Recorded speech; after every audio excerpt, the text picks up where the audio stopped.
छत्रपती संभाजीनगर जिल्ह्यातील वैजापूर तालुक्यातून गणेश पाटील कदम सवनगाव गावातून आज माननीय मनोज पाटील जरांगे साहेब यांनी जो मराठा आरक्षणासाठी लढा दिला, तो लढा देत असताना पहिले आमचे 58 मोर्चे झाले, परंतु त्यामध्ये मराठा समाजाला काही न्याय मिळाला नाही।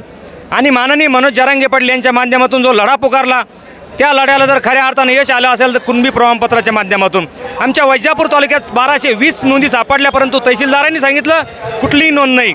मग आमच्या इथले सन्माननीय प्रशांत पाटील सदाफळ असतील, आमचे नितीनजी निकम असतील, सुनीलजी बोडके असतील, मी स्वतः असेल, आमचे भारत पाटील कदम असतील, आम्ही तहसीलला जाऊन थोडंसं जुन्या युक्तीप्रमाणे धनदानगाई करून तिथं आम्ही तहसीलमध्ये शिरलो आणि एक मुस्लिम बांधव आमच्या वैजापूरचे हुसेनबाई त्यांनी आम्हाला मदत केली आणि मोडी लिपीमध्ये जे असलेल्या आम्हाला नोंदी सापडल्या।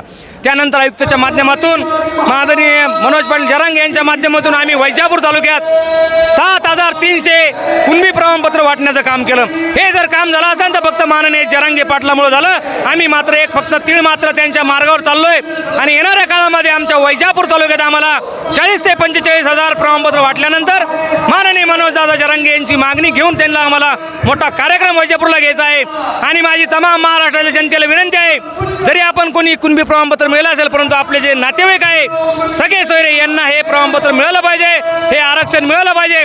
त्यासाठी आम्ही तमाम जालना आणि संभाजीनगरचे मराठा बांधव या ठिकाणी आलेले, विशेष म्हणजे माझ्या सवनगावमधून धनगर बांधव असेल, राजपूत बांधव सुद्धा आम्हाला या ठिकाणी पाठिंब्यासाठी या संभाजीनगरमध्ये आलेले आहे। म्हणून कुठल्याही जातीचं राजकारण मराठा समाज करणार नाही, परंतु आमच्या न्याय हक्काचं हे आरक्षण आम्हाला मिळालं पाहिजे। माझा पुतण्या MBBS झाला असता, तो आज BAMS ला आहे, कारण आम्हाला आरक्षण नव्हतं। 4 मार्कांना त्याचा कट ऑफ मायनस झाला आणि तो आज BAMS ला आहे।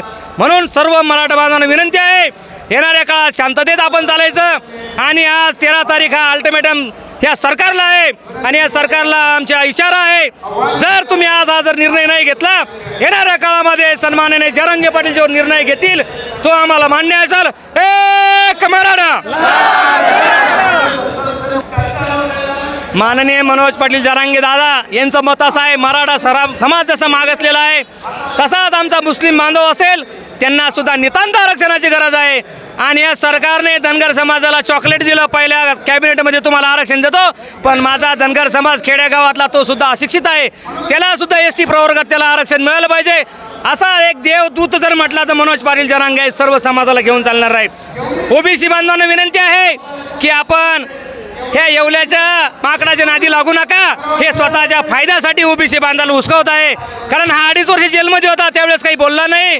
म्हणून माझी ह्या OBC बांधवांना विनंती आहे, यांच्या जर नादी लागलं 94ला जे मंडल आयोगाचं आरक्षण दिले हे सुद्धा कायद्याने टिकत नाही, म्हणून आमचं असं मत नसतं, आपण एका ताटात खाणार आहोत, तुमचं सुद्धा आरक्षण टिकलं पाहिजे।